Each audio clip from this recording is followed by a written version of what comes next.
خواتین کا ہاتھ پیر کے بال صاف کرنا۔ انڈیا سے کسی نے پوچھا لڑکیوں کے ہاتھ پیر میں اگر بال زیادہ ہوں تو شادی سے پہلے صاف کر سکتی ہیں یا نہیں؟ زیادہ نہ بھی ہوں تو بھی صاف کر سکتی ہیں، شادی سے پہلے بھی کر سکتی ہیں، شادی کے بعد بھی کر سکتی ہیں، تو اس میں کوئی حرج نہیں۔ کیا خواتین اپنے پورے جسم کی ویکس کروا سکتی ہیں؟ فرحت خانیوال سے جی کروائی جا سکتی ہے، جائز ہے۔ عورت کا آئی بروز اور اپر لپس بنوانا، کیا خواتین کے لیے اپر لپس اور آئی بروز کے بال بنوانا جائز ہے؟ اگر جائز نہیں تو اس کا گناہ کیا ہے؟ محمد ارباب لاہور سے، نبی صلی اللہ علیہ وسلم نے آئی بروز بنانے والیوں پر لعنت فرمائی ہے۔ یہ گناہ کافی ہے کہ پیغمبر کی لعنت ہوگی، تو آپ سوچیں اس کا کیا ٹھکانہ ہوگا، کیونکہ یہ تغییر خلق اللہ ہے۔ آپ اپنی جو اللہ نے آپ کو شکل دی ہے اس کو زینت تو دے سکتے ہیں، لیکن ڈینٹنگ پینٹنگ کا کام کر کے اس میں چینجنگ نہیں کر سکتے آپ۔ جیسے لوگ جو پلاسٹک سرجری کروا لیتے ہیں، ایک پلاسٹک سرجری تو ہوتی ہے کوئی زخم ہو گیا آپ کے ایکسیڈنٹ سے، منہ خدا نخواستہ ٹیڑھا میڑھا ہو گیا، وہ تو ٹھیک ہے، پلاسٹک سرجری کا مطلب یہ ہوتا ہے وہاں کہ جو عیب پیدا ہوا ہے اس کو دور کیا جائے۔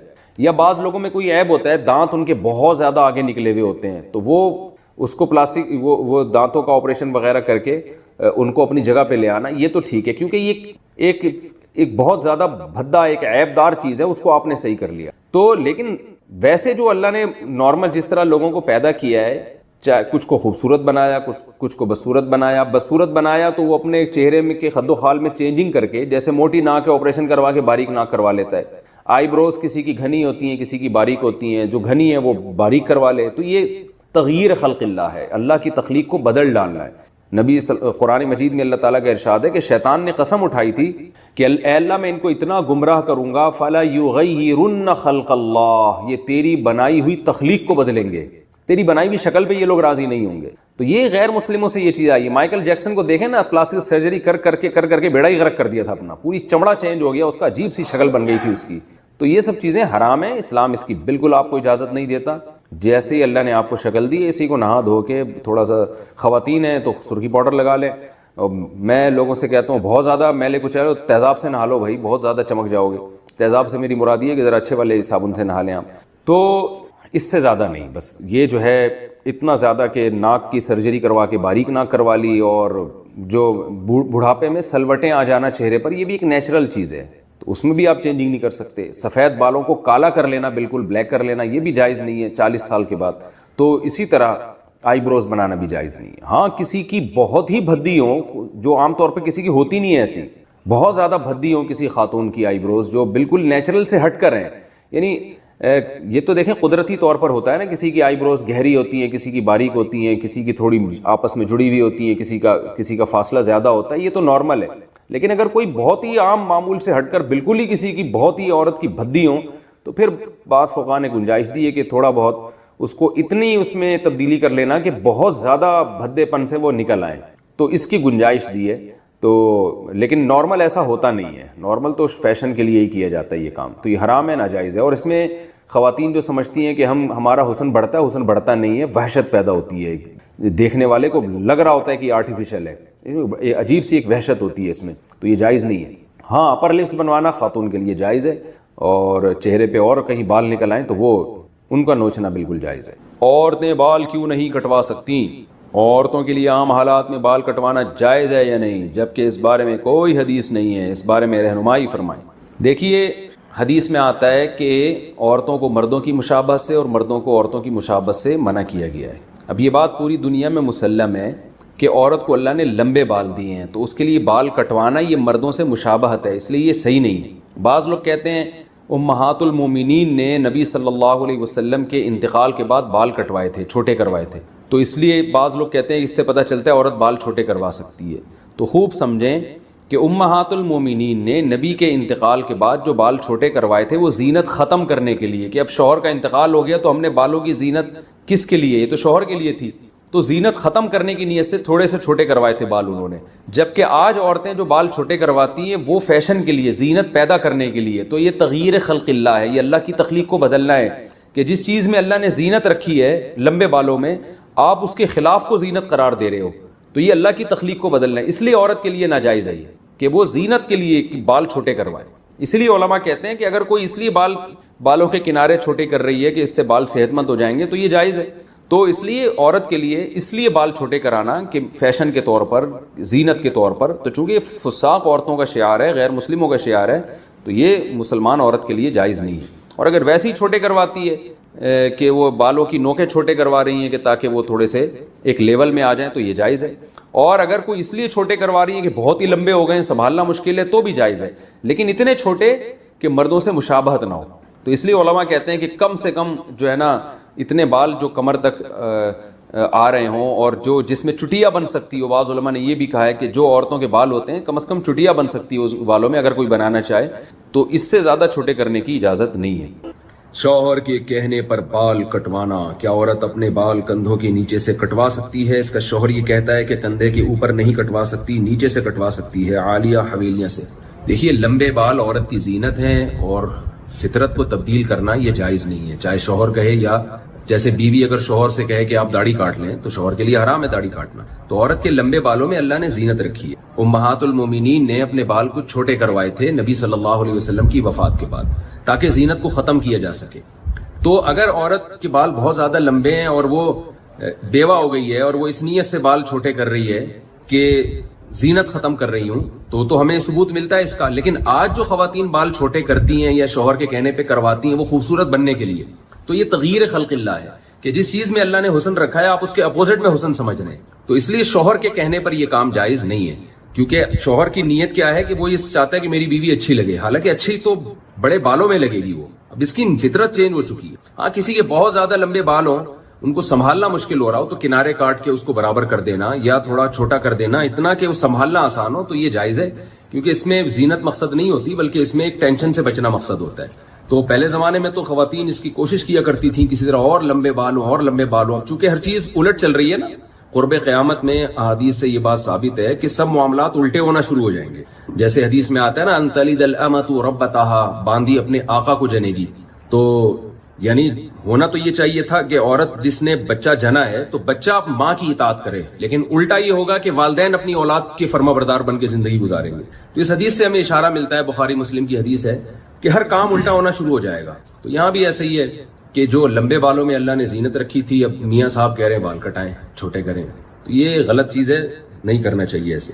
اور اتنے چھوٹے بال کر لینا کہ چٹیا نہ بن سکے، اس میں جو لمبے بال کی تعریف اس پہ صادق نہ آ سکے، تو یہ تو بالکل ہی ناجائز ہے۔ تو اس لیے آپ کو چاہیے کہ آپ بال لمبے رکھیں، اس بارے میں شوہر کی بات نہ مانیں۔ ہاں اتنے لمبے ہو گئے ہیں کہ وہ جیسے نوکیں بڑھ جاتی ہیں، ان کو لیول میں لانا یا وہ سنبھالنا بہت مشکل ہو رہا ہے، بعض خواتین کے بہت لمبے بال ہوتے ہیں، تو اگرچہ زینت ہے لیکن وہ نہیں چاہ رہی ہیں ایسی زینت، سنبھالنا مشکل ہے، تو پھر گنجائش ہے کاٹنے۔ پہلے یہ ہوا کرتا تھا کہ جی پہلے لڑکی کی جس دن رخصتی ہوتی تھی لڑکی والے الگ کھانا کرتے تھے، یہ خرچہ، پھر رخصتی کے بعد اگلے دن یہ پوری بارات، یعنی لڑکی والوں کی طرف سے جو آئے تھے، لڑکے والوں کی طرف سے جو آئے تھے، ان سب نے مل کے ایک دن لڑکی والوں کو تباہ و برباد کر دیا تھا۔ بارات والے دن ان کی طبیعت سے ان کا سارا پیسہ اڑا دیا تھا، اور اب یہ پورا ٹبر اگلے دن دوبارہ پہنچتا ہے، لڑکے والا کھانا کھلاتا ہے، پھر وہ سارا وہاں جا کے پھوڑ پھاڑ کے آتے ہیں۔ تو ڈبل کھانے ایک ایک شادی پہ ہو رہے ہیں اور بے تحاشا پیسہ خرچ ہو رہا ہے، اس کی وجہ سے نکاح مشکل ہوتا چلا جا رہا ہے۔ تو علماء نے کہنا شروع کیا کہ یہ بارات غیر شرعی رسم ہے، یہ ہندوانہ رسم ہے، یہ مسلمانوں کی رسم نہیں ہے۔ ہمارے پیغمبر صلی اللہ علیہ وسلم نے 4 بیٹیوں کی شادی کی ہے، ایک کھجور کا دانہ بھی کسی کو نہیں کھلایا اس میں، لیکن اپنی نکاح نبی نے جب بھی کیا ہمیشہ ولیمہ کیا۔ اسی طرح وہ مسلمانوں کے کنٹری جہاں مسلمان غیر مسلموں کے ساتھ نہیں رہے ہیں یا غیر مسلم ہم پہ مسلط نہیں رہے ہیں، ان کنٹریز میں، ان علاقوں میں جا کے آج بھی دیکھیں آپ کو بارات کا کھانا ملے گا ہی نہیں۔ لڑکی والے رخصتی، لڑکا لڑکی والوں کے گھر جا کے دلہن کو اٹھا کے لے آتا ہے، اگلے دن وہ جو ہے نا سب لوگ ولیمے میں پہنچ جاتے ہیں۔ تو علماء نے اس کے خلاف الحمدللہ بولنا شروع کیا، تو اس کا نتیجہ یہ نکلا ہے کہ اب کیا کر رہے ہیں لوگ، کہتے ہیں ہم بارات چھوڑ تو نہیں سکتے، تو ہم یہ کر لیتے ہیں کہ لڑکی والے اور لڑکے والے آدھے پیسے ملا کے خرچہ بچائیں اور ایک ہی دن میں ولیمہ اور بارات اکٹھا کر لیں۔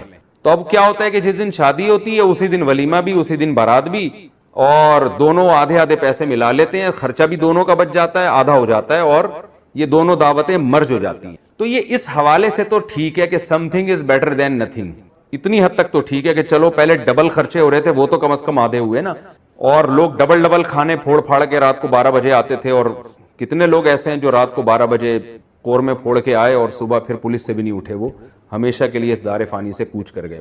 لیکن غنیمت ہے کہ اس زیادہ بڑی برائی سے بچ گئے ہیں لوگ. لیکن پھر بھی یہ حقیقت میں سنت نہیں ہے, کیونکہ اس میں دو خرابیاں آ رہی ہیں. پہلی خرابی اس میں یہ ہے کہ ولیمہ ہمیشہ نبی صلی اللہ علیہ وسلم نے رخصتی کے بعد کی, اس لیے تمام فقہاء اس پر متفق ہیں کہ ولیمہ رخصتی کے بعد ہوتا ہے. اور رخصتی کی ڈیفینیشن یہ ہے کہ دلہن دولہا کے کمرے میں آ جائے یا تنہائی کہیں اکٹھی اختیار کر لیں یہ لوگ. تو اگر بارات میں ایسا ہیلا اختیار کر لیا جائے کہ ادھر نکاح ہوا, ادھر دلہن کو فوراً رخصتی کے لیے لڑکے کے گھر بھیج دیا جائے, تو پھر رات کو یعنی اسی وقت رخصتی کر دیں, پھر اسی دن رات کو آپ کر لیں, ولیمہ بھی کر لیں, اور یعنی پھر وہ ولیمہ ہی کہلائے گا, لڑکا کرے گا.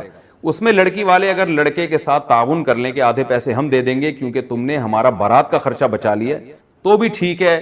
ہونا تو یہی چاہیے کہ پورا خرچہ لڑکا کرے. لیکن اس دعوت کو ولیمہ کہا جا سکتا ہے اس لیے کہ یہ رخصتی کے بعد ہوئی ہے اور اس میں اصل کام لڑکا کر رہا ہے, یعنی لڑکے کی طرف سے دعوت ہو رہی ہے. تو یہ ہے اصل طریقہ. تو دوسری خرابی اس میں کیا ہو رہی ہے, جو دونوں مل کے کر رہے ہیں کہ آدھا خرچہ بھارا لڑکی والے اٹھا رہے ہیں. تو یہ دو خرابیاں ابھی بھی اس میں پائی جاتی ہیں. پہلی خرابی کیا, رخصتی سے پہلے یہ دعوت ہو رہی ہے جو کہ ولیمہ نہیں کہلائے گی, اس میں ولیمے کی سنت پوری نہیں ہوگی. دوسرا خرچہ یہ کہ یہ کیسا ولیمہ ہے جس میں آدھا خرچہ لڑکی والے اٹھا رہے ہیں. تو اس لیے اس کو ختم کر دینا چاہیے. بہتر وہی ہے کہ جس دن لڑکی کی رخصتی ہو 2-4 افراد لڑکے والوں کی طرف سے آئیں اور لڑکی کو لے جائیں, اور کھانا سارا ٹبر جو ہے نا بسیں بھر کے اگلے دن ان کے گھر پہنچ جائیں. لیکن بہرحال یہ اس سے پھر بھی بہتر ہے, یہ جو بیچ کی راستہ لوگوں نے اختیار کیا وہ اس سے پھر بھی بہتر ہے جو دو دعوتیں ہو رہی ہیں. شادی میں کون سی رسموں سے بچنا ضروری ہے؟ شادی میں ایسی کون سی رسمیں ہیں جو ناجائز ہیں اور جن سے ہمیں بچنا چاہیے؟ نور فاطمہ کراچی سے. اس کا اصل جواب تو یہ کہ شادی میں ساری رسموں سے کوشش کریں بچیں اور صرف شادی کریں. آج کل شادی میں شادی تھوڑی ہو رہی ہوتی ہے, شادی کے علاوہ کام بہت زیادہ ہو رہے ہوتے ہیں. تو اس لیے شادی جب ہو رہی ہے تو صرف شادی ہی ہونی چاہیے. باقی ناجائز رسموں میں یہ جو لڑکا اور لڑکی کا مخلوط ماحول ہے, نکاح کے موقع پہ نامحرم مرد عورتیں بیٹھے ہوتی ہیں اکٹھی, یہ بہت بڑی بے غیرتی ہے, بے شرمی ہے. اس سے اوائڈ کریں, گناہ کی بات ہے یہ.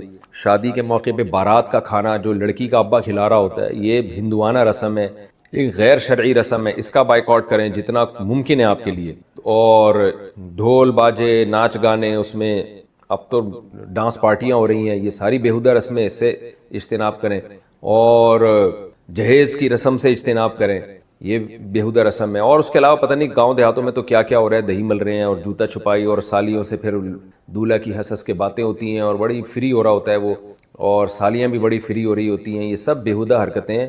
پھر آج کل ایک اور بیہودہ حرکت یہ شروع ہوئی ہے, بلکہ آج کل کیا ہے بھی بہت پہلے سے ہو رہی ہے, کہ دلہن کے ڈپارٹمنٹ میں جو ہے نا جہاں لڑکیاں بیٹھی ہوئی ہوتی ہیں وہاں نکاح کے بعد دولہا کو لا کے بٹھاتے ہیں اور پھر ان کی تصویریں لیتے ہیں. تو یہ بھی بیہودہ حرکت ہے بھائی. وہ لڑکا دولہا جو ہے وہ لڑکیوں میں زنانے میں کیوں جا رہا ہے؟ لڑکیوں میں لڑکا گوں کھاتا. کوئی دولہا آیا کرے نا اس طرح لڑکیوں میں آ کے بیٹھا کرے تو یہ اوپر لکھ کے لگا دیا کریں لڑکیوں میں لڑکا گوں کھاتا. تیری دلہن ہے تجھے مل جائے گی, وہاں جا کے تو تصویریں لے لینا اس کے ساتھ. تو کیوں تو لڑکیوں میں آ رہا ہے اور کیوں اس کو؟ یہ بیہودہ چیزیں ہیں. نکاح ایک سنت ہے, اس کو سنت طریقے پہ ہی کرنا چاہیے. اور اللہ کی بہت بڑی نعمت ہے, دولہا کو اللہ کا شکر ادا کرنا چاہیے. میرا گھر بس رہا ہے, مجھے دلہن مل رہی ہے, تو میں اللہ کا شکر ادا کروں, اللہ کی نافرمانی نہ کروں. وہ الٹا اور اللہ کی نافرمانی کر رہا ہوتا ہے. تو یہ بری حرکتیں ہیں, یہ ساری بیہودگیاں جو شادیوں میں ہو رہی ہیں غلط ہے. سعودی عرب میں اب تک تو یہی ہوتا ہے, اللہ آگے جو وہاں ماحول تبدیل ہو رہا ہے اللہ بس حفاظت ہی کرے. لیکن اب تک تو سعودی عرب کا ماحول بڑا اچھا ہے. وہاں بالکل اس کی پرمیشن نہیں ہوتی کوئی لڑکی کوئی خاتون جو ہے وہ مردانہ میں چلی جائے یا کوئی مرد عورتوں میں آ جائے. تو بہت سخت اس کی پابندی ہوتی ہے. اور لڑکیوں کو ایک صاحب نے یہاں تک بتایا کہ جو خواتین کا ڈپارٹمنٹ ہے اس میں موبائل لے جانے کی اجازت نہیں ہوتی, تاکہ کہ ایسا نہ ہو کوئی خاتون کسی خاتون کی تصویر نہ کھینچ لیں یہاں پہ. تو اتنا سخت پردہ ہوتا ہے. ٹھیک ہے وہاں بھی ماحول آہستہ آہستہ چینج ہو رہا ہے, اللہ ہمارے بلاد حرمین کی اللہ حفاظت کرے. تو یہ تمام رسومات بیہودہ رسمیں ہیں. صرف ولیمہ ایک سنت ہے, ولیمہ کی رسم ہونی چاہیے, اس میں بھی خواتین الگ ہوں مرد الگ ہوں. اور نکاح کے موقع پہ چھوارے بانٹے جا سکتے ہیں, باقی ساری رسمیں غلط ہیں. اتنا کافی ہے بس جو ہے نا یہ جو. اور حدیث میں دف بجانے کی بھی اجازت ہے. تو اگرچہ علماء اس زمانے میں اس سے منع کرتے ہیں کیونکہ لوگ دف بجانے میں حدود پہ نہیں رہتے, لیکن اگر کسی نے دف بجا دیا صرف نکاح کی اناؤنسمنٹ کے لیے, خوشی کے اظہار کے لیے, تو اس کی بھی گنجائش ہے. آپ نے کہا 2 بچے پیدا کرو, وہ 2 لڑکے ہوں گے یا لڑکیاں ہوں گی, یہ فیصلہ کون کرے گا؟ ہے بھائی. اگر آپ کہتے ہیں کہ کسی کے گھر میں 2 لڑکے ہو گئے تو اب لڑکی نہیں آنی چاہیے کیونکہ وہ تیسری ہو جائے گی, تو سوال پیدا ہوتا ہے کیا یہ نیچر کے خلاف نہیں ہے کہ ایک آدمی کو آپ بیٹی کی نعمت سے محروم کر رہے ہو؟ ہے بھائی، کیا گھر میں بیٹی کا وجود ضروری نہیں ہے؟ گھر تو عورت سے آباد ہوتا ہے. بیٹیوں سے جس طرح کی محبت باپ کو ملتی ہے وہ بیٹوں سے نہیں ملتی. اور اگر جن کے 2 بیٹیاں ہو گئی بیٹا نہیں ملا وہ کیا کریں گے؟ یعنی آپ نے قوم کو جب ایک نعرہ دیا ہے تو ان تمام اعتراضات کا جواب بھی تو دینا. کیونکہ یورپ نے یہ نعرہ دیا تھا، ان اعتراضات کا جواب نہیں دیا، لہذا ان کا خاندان کیا ہو گیا؟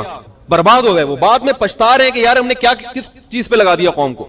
تو 2 بیٹیاں ہوں گی یا 2 بیٹے ہوں گے؟ اب جس کے ایک بیٹا ایک بیٹی ہو گئی اس کو تو چلو بیٹا بھی مل گیا اور کیا مل گئی؟ بیٹی بھی مل گئی. اگرچہ وہ اولاد پہ ظلم یہ ہوا کہ وہ بھائی اور بہنوں کی نعمت سے محروم، کیونکہ بھائیوں سے الگ محبت ملتی ہے. لڑکی کو بہن بھی تو چاہیے. ارے آپ کی بیٹی کو بہن کی نعمت چاہیے کہ وہ بہنوں سے جو باتیں آپس میں شیئر کرتی ہیں وہ ماں اور باپ سے بھی نہیں کر سکتی. بھائی کو بھائی چاہیے، بہن کو بہن چاہیے. اسی طرح بھائی کو بہن بھی چاہیے اور بہن کو. یہ فیملی تو اس طرح سے بنتی ہے. نیچر کے خلاف قوم کو کیوں لے کے جا رہے ہیں آپ؟ تو پہلا سوال یہ ہے میرا جناب جسٹس صاحب سے کہ آپ نے جو قوم کو کہا 2 بچے ہونے چاہیے، تو جن کے ایک لڑکا ایک لڑکی ہو گئی، ظلم تو ان پہ بھی ہوا کہ لڑکے کو بھائی نہیں ملے اور لڑکی کو بہن نہیں ملا. ظلم تو ان پہ بھی ہوا، چلو ہم نے مان لیا. لیکن باپ اور ان کی چلو پھر بھی ایک بیٹا ایک بیٹی مل گئے ماں باپ. جن کے 2 بیٹیاں ملی وہ بیٹے سے کیا ہو گئے؟ محروم. ان کا بڑھاپا کیسے ہوگا؟ ان کو گورنمنٹ کھلائے گی کیا؟ اب گورنمنٹ پہ اتنا بوجھ ڈال رہے ہو، مقصد گورنمنٹ پہ بوجھ کو کم کرنا ہے بھائی، ٹھیک ہے. لیکن اس سے گورنمنٹ کا بوجھ کم ہوگا یا بڑھے گا؟ بڑھے گا. بڑھاپے میں پینشنیں اتنی دینی پڑیں گی بڈھوں کو کیونکہ ان کے پاس جوان کمانے والا گھر میں کوئی بھی، تو ہر ایک کی پینشن جاری کرنی پڑے گی آپ کو. ابھی تو مخصوص قسم کے لوگوں کی پھر رکشے والے کو بھی پینشن دینی پڑے گی، جمعدار کو بھی پینشن دینی پڑے گی، ٹیکسیاں چلا رہے ان کو بھی پینشن دینی پڑے گی کیونکہ گھر میں بیٹا کمانے کے لیے نہیں ہے. اس کا جواب چیف جسٹس کے پاس بولو بھائی نہیں ہے. اگر ہے تو مجھے بتائیں وہ. دوسری بات یہ کہ جن کے بیٹی پیدا ہو گئی بیٹا نہیں ہے، اب ایک ہی حل ہے بیٹے کے لیے کہ وہ الٹرا ساؤنڈ کریں ایک بیٹی کے بعد. اگر بیٹی نکلی دوسری تو اس کو قتل کر دیں ماں کے پیٹ میں، جیسے کہ انڈیا اور چائنا میں ہندو لوگ کرتے ہیں، انڈیا میں اور چائنا میں چائنیز کرتے ہیں. چائنا میں 2 بچوں کا قانون ہے لیکن وہاں گروتھ ریشو لڑکوں کا زیادہ اس لیے ہے کہ لڑکی کو پیدا ہونے پر پابندی ہے. اور جو لڑکی کی جنس کا پتہ چلتا ہے نا کہ لڑکا ہے یا لڑکی، یہ اس وقت پتہ چلتا ہے جب ماں کے پیٹ میں بچے میں جان پڑ چکی ہو. یہ کتنا بڑا ظلم ہے کہ آپ گروتھ ریشو پہ کنٹرول کرنے کے لیے وہ ماں جو بچے کی محافظ سمجھی جاتی رہی ہے ہمیشہ، وہی ماں اپنے بچے کی کیا بن جائے؟ قاتل. اسی ظلم کو قرآن نے بیان کیا وَإِذَا الْمَوْءُودَةُ سُئِلَتْ بِأَيِّ ذَنبٍ قُتِلَتْ. جس دن اس بچی سے پوچھا جائے گا بتا تجھے کس جرم میں قتل کیا گیا، کیونکہ اس بچی کا کوئی والی وارث نہیں، وہ تو پیدا ہی نہیں ہوئی نا جو کیس کرے عدالت میں. تو آپ یہ ظلم پر لوگوں کو لے کر آ رہے ہو کیونکہ یہ ایسا ہوگا. کوئی بھی اس پہ راضی نہیں ہوگا کہ میری صرف بیٹیاں ہوں. ہر آدمی کو بیٹا چاہیے. ممکن ہے اس پہ تو کچھ لوگ راضی ہو جائیں کہ ہمیں 2 بیٹے مل گئے بیٹی نہیں چاہیے، لیکن اس پہ لوگ راضی نہیں ہوں گے کہ ہمیں بیٹا نہ ملے. نتیجہ کیا نکلے گا؟ یا تو قتل کریں گے ماں کے پیٹ میں بچوں لڑکیوں کو. گورنمنٹ کتنے ہی قانون بنا لے کہ قتل نہ کرو مگر ہر آدمی قتل کرنے کی کوشش کرے گا کیونکہ نیچر کے خلاف لے کے جا رہے ہو نا آپ. جیسے کہ انڈیا میں حکومت نے قانون بنائے کہ بیٹی کو قتل نہ کیا جائے مگر پھر بھی مائیں کیا کرتی ہیں؟ اگر ماں نہیں کرتی شوہر کرواتا ہے زبردستی، مارو اس کو ماں کے پیٹ میں. اور کتنے دردناک اذیت ناک طریقے سے قتل کیا جاتا ہے. میرے پاس کیسز آتے ہیں، بعض مائیں کرتی ہیں تو پچھتاتی ہیں بعد میں، بچے کی سانس اکھڑتی ہے ماں کے پیٹ میں، پتہ چلتا ہے کہ جان جا رہی ہے کسی کی. تو یہ گناہ کس کے کندھوں پہ ہوگا؟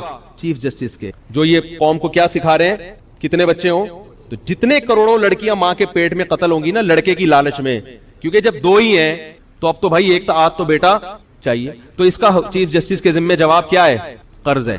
اور دوسرا طریقہ یہ کہ قتل تو نہیں کریں گے مگر 2 جب ہو گئے تو 2 بیٹیاں ہوئی تو بھائی جس کے بیٹیاں ہوئی ہیں اس کو یہ اجازت دی جائے کہ آپ مزید بچے اس لالچ میں پیدا کر سکتے ہیں کہ کیا ہو جائے؟ بیٹا. تو نتیجہ یہ نکلے گا کہ جن کے 2 بیٹے ہو گئے وہ نسل رک گئی، جن کے بیٹیاں ہوئی تو وہ نسل چلتی رہے گی. تو 6 8 بیٹیاں ہوں گی بیٹے کی لالچ میں. تو گروتھ ریشو مرد اور عورت کا وہ نیچرل نہیں رہے گا. لڑکیاں دھڑام سے اور لڑکے مارکیٹ میں شارٹ ہو جائیں گے. اس کا بھی جواب کسی کے پاس، یہ تو ابھی ابتدائے عشق خیر ہوتا ہے کیا، آگے دیکھیے ہوتا ہے کیا. یہ میرے دلائل ابھی شروع نہیں ہوئے ہیں. نہیں آ رہی بات؟ یہ جو 2 بچوں والا فلسفہ ہے نا اس کے خلاف ابھی میں نے دلائل شروع نہیں کیے. تو کچھ اور بھی کچھ سوالات ہیں. ایک اور سوال کر لیتا ہوں. نمبر 2، چیف جسٹس صاحب طریقہ بھی بتائیں کہ 2 بچوں کے بعد حمل روکا کیسے جائے. ایسا کوئی طریقہ جو صحت کے لیے نقصان دہ نہ ہو. کسی کا باپ بھی ایسا طریقہ آج تک ایجاد نہیں کر سکا کہ حمل بھی روکا بھی جائے اور صحت کو نقصان نہ ہو. وہ گورے نہیں کر سکے ایسا کوئی طریقہ. میرے پاس ریٹن میں گوروں کے ڈاکٹروں کے انگلش میں حوالے ان کی کتابوں کے ساتھ موجود ہیں, جو نوبل انعام یافتہ ڈاکٹر ہیں. وہ کہتے ہیں کہ آج تک کوئی ایسا طریقہ ایجاد نہیں ہوا کہ آپ حمل روکنے کی کوشش کرو اور مرد یا عورت کی صحت کو نقصان نہ ہو. یہ ہو نہیں سکتا کیونکہ یہ نیچرل ہے نا. دیکھو ہم جب روٹی کھاتے ہیں تو ہمارے ایک فوراً میدے میں تیزاب بننا شروع, جو روٹی کو ہضم کرے. اگر آپ روٹی کا نوالا چباؤ اور نگلنے سے پہلے باہر پھینک دو تو میدا کیا ہو جائے گا؟ خراب, کیونکہ نیچر کے آپ کیا چل رہے ہو؟ خلاف. اسی طرح اگر آپ نگل لو, یعنی اگلا اسٹیپ کیا ہے؟ روٹی کو چبانے کے بعد نگلنا. نگلنے پر پابندی لگاؤ گے روٹی کو تو مصیبت.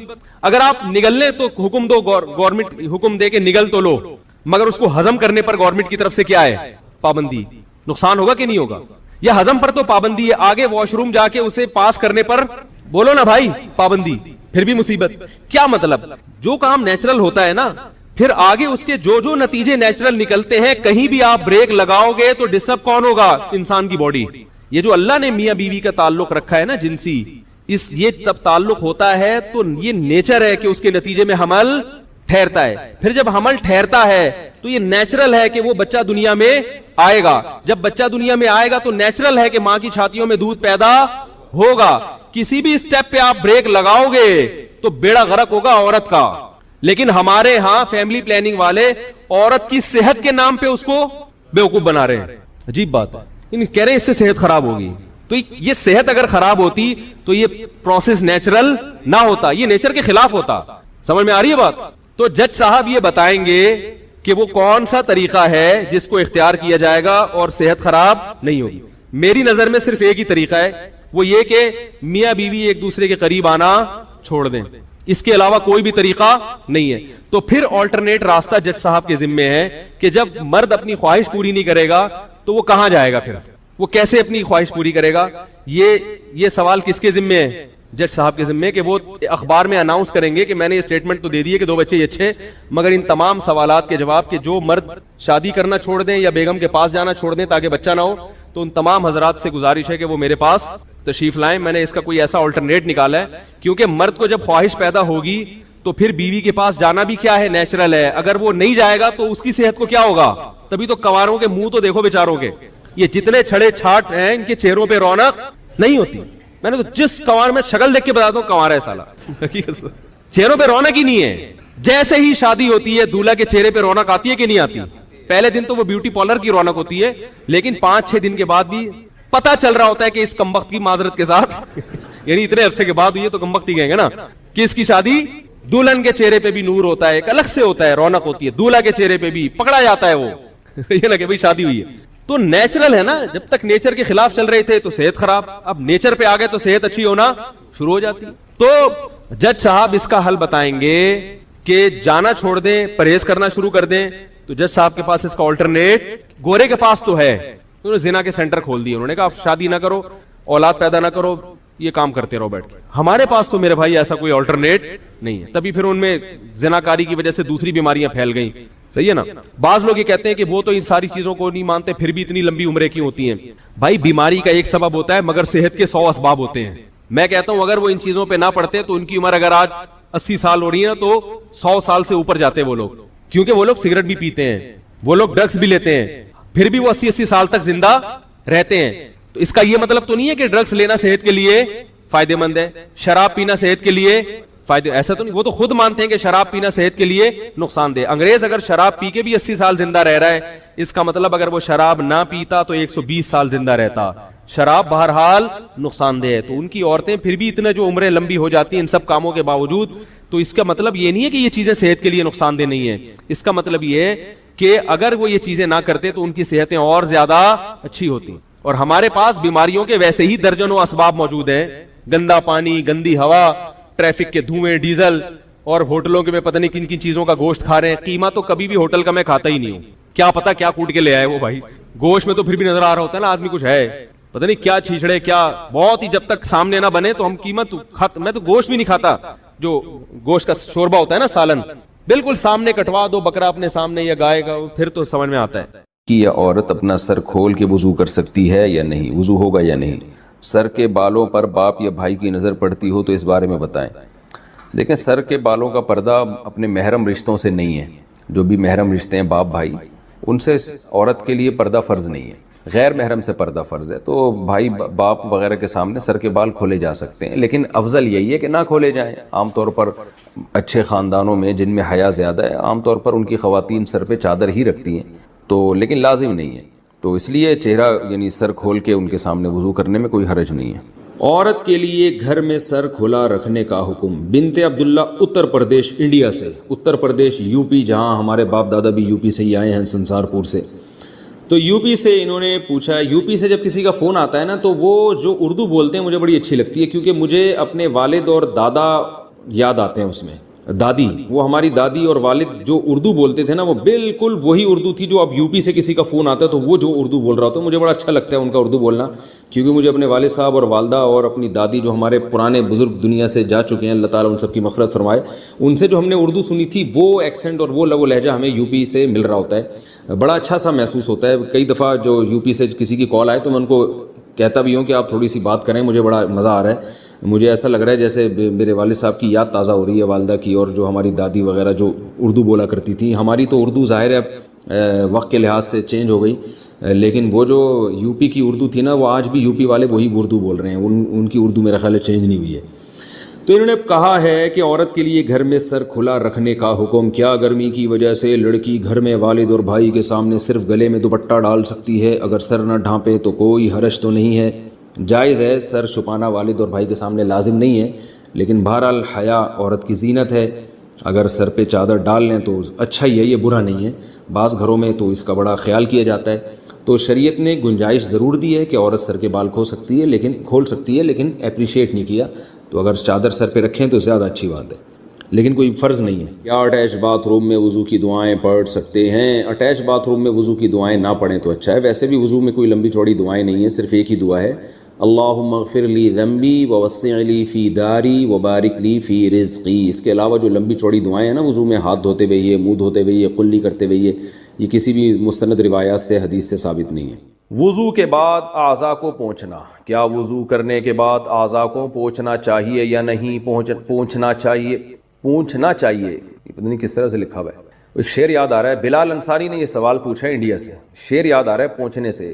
ہم نے 9th کلاس میں تھے تو ہمارے ٹیچر نے شعر سنایا تھا، ان کے دستے نازک کے لیے بھیجی تھی جو پونچھی، خبر پہنچی تو یہ پہنچی کہ پونچھی نہیں پہنچی۔ یعنی محبوبہ کے دستے نازک، ان کے نازک ہاتھوں کے لیے جو میں نے پونچھا کی، یوں سمجھے کہ چھوٹی سی پونچھے کو جو ہے نا پونچھی کہا جاتا ہے، یہ ہاتھ صاف کرنے کا رومال جسے کہتے ہیں، تو کہتے ہیں میں نے ان کے دستے نازک کے لیے جو رومال بھیجا تھا نا، تو خبر یہ پہنچی کہ وہ رومال نہیں پہنچا، تو اس کو شاعر نے کہا ان کے دستے نازک کے لیے بھیجی تھی جو پونچھی، خبر پہنچی تو یہ پہنچی کہ پونچھی نہیں پہنچی۔ یعنی شاعر بیچارہ جل رہا ہے، کڑ رہا ہے کہ یار وہ رومال بھی نہیں پہنچا۔ تو سوچو، یعنی اس زمانے میں رومال نہ پہنچنے پر اتنی تکلیف ہوا کرتی تھی، اور محبوبہ تک رومال پہنچانا بہت مشکل ہوتا تھا۔ آج تو بندہ آرام سے پہنچ جاتا ہے محبوبہ تک، تو اس زمانے میں اتنے فاصلے تھے کہ محبوبہ کو آپ رومال پہنچانا آپ کے لیے مشکل تھا، تو لو لیٹر کون پہنچائے گا اور خود کیسے پہنچے گا؟ اور آج محبوبہ پہلے پہنچی ہوئی ہوتی ہے، بندہ لیٹ پہنچ رہا ہوتا ہے، یہ حالات ہو چکے ہیں۔ کیا وضو کے بعد اعضاء کو پونچھنا چاہیے یا نہیں پونچھنا چاہیے؟ دونوں طریقے حدیث سے ثابت ہیں، پونچھنا بھی ثابت ہے اور نہ پونچھنا بھی ثابت ہے۔ تو بعض علماء کہتے ہیں نہ پونچھنا زیادہ بہتر ہے، اس میں وضو کے آثار دیر تک رہتے ہیں، یعنی وضو کی تازگی زیادہ دیر تک رہتی ہے، لیکن جائز ہے۔ بہرحال الجھن ہوتی ہے، بعض دفعہ نماز میں دل نہیں لگتا، پانی ٹپک رہا ہوتا ہے، تو پونچھ بھی سکتے ہیں، کوئی اتنا بڑا ایشو نہیں ہے۔ تیسری اور چوتھی رکعت میں قراءت کتنی کی جائے؟ فرض نماز اکیلے پڑھی جا رہی ہو تو تیسری اور چوتھی رکعت میں سورہ فاتحہ کے بعد کوئی سورت پڑھی جائے گی یا نہیں پڑھی جائے گی؟ نظام الدین انڈیا سے، نہیں پڑھی جائے گی۔ کسی نے پڑھ لی تو یہ بھی جائز ہے، گناہ نہیں ہے، اور سجدہ سہو واجب نہیں ہوتا، لیکن بہتر یہی ہے کہ سورہ فاتحہ کے بعد رکوع کر لے، کیونکہ فرض کی تیسری اور چوتھی رکعت بس سورہ فاتحہ، اس کے بعد نہیں ہے۔ قضا نمازیں بیٹھ کر پڑھ سکتے ہیں؟ قضا نمازوں کا آسان طریقہ۔ قضا نمازیں بیٹھ کر پڑھ سکتے ہیں یا نہیں؟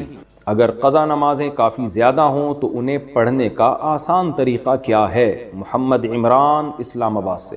دیکھیے، فرض نماز شرعی عذر کے بغیر بیٹھ کر پڑھنا جائز نہیں ہے، اگر پڑھ لی تو نماز ادا نہیں ہوگی، خوب سمجھ لیں، وہ کھڑے ہو کر ہی پڑھنی پڑے گی۔ اور قضا نمازیں زیادہ ہوں، آسان طریقہ یہ ہے کہ فرض کی تیسری اور چوتھی رکعت میں آپ سورہ فاتحہ نہ پڑھیں بلکہ اس کو ایک تسبیح کے بقدر آپ کھڑے رہ کر رکوع کر لیں. اگرچہ یہ طریقہ خلاف سنت ہے لیکن بہت زیادہ نمازیں جمع ہو گئی ہیں، ان میں ٹائم بہت لگ رہا ہے، تو پھر اس طریقے پر عمل کیا جا سکتا ہے کہ فرض کی تیسری اور چوتھی رکعت کو آپ، کیونکہ اس میں قرات کرنا واجب نہیں ہے. ممکن ہے بہت سے لوگ یہ فوراً حدیث پیش کر دیں لا صلاۃ الا بفاتحۃ الکتاب، سورہ فاتحہ کے بغیر نماز ہی نہیں ہوتی.